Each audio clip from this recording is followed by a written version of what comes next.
যদি আপনি street fast কুরিয়ারের মাধ্যমে পণ্য ডেলিভারি করাতে চান এবং যদি জানতে চান যে স্ট্রিট ফাস্ট কুরিয়ারের মাধ্যমে পণ্য ডেলিভারি করাতে হলে ডেলিভারি চার্জ কেমন, তবে এই ভিডিওটি সম্পূর্ণ দেখুন, কারণ এই ভিডিওতে আমি আপনাদেরকে স্ট্রিট ফাস্ট কুরিয়ারের ডেলিভারি চার্জ কেমন হয় এবং কীভাবে ক্যালকুলেট করবেন A to Z প্রসেস দেখানো হবে।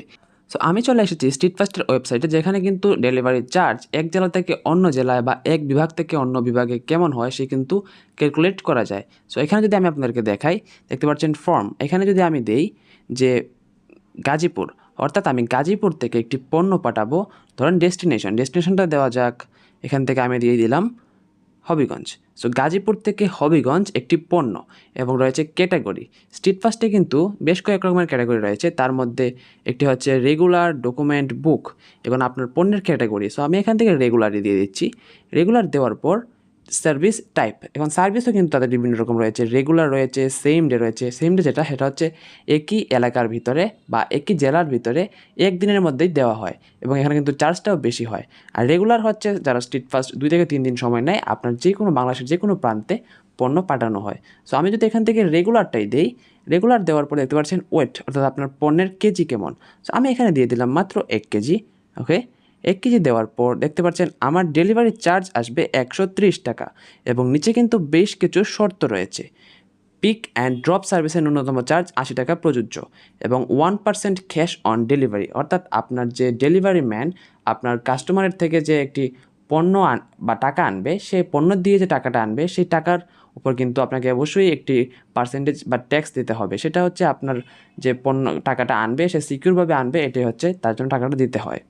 এবং রয়েছে পার্সেল সাইজের কারণে ডেলিভারি মাসুল বা ডেলিভারি চার্জ পরিবর্তিত হতে পারে। সেটা অবশ্যই আপনার পার্সেল যদি অনেক বড় হয়, ওজনে কম হয়, সেই ক্ষেত্রে কিন্তু অবশ্যই ডেলিভারি চার্জটা বাড়তে পারে।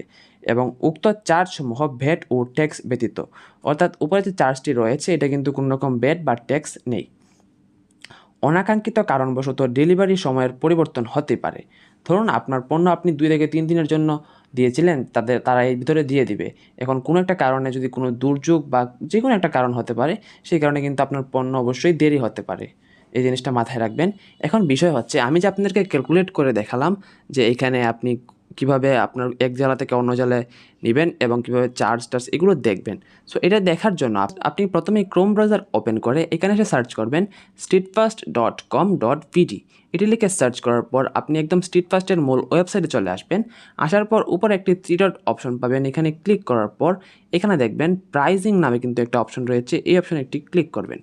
ক্লিক করার পর এই ধরনের একটা ইন্টারফেস চলে আসবেন, যেখানে আপনি ক্যালকুলেট করতে পারবেন যে আপনার কোন পণ্য এবং কোন জেলা থেকে কোন জেলায় নিলে কত টাকা খরচ হবে, A to Z ক্যালকুলেট করতে পারবেন।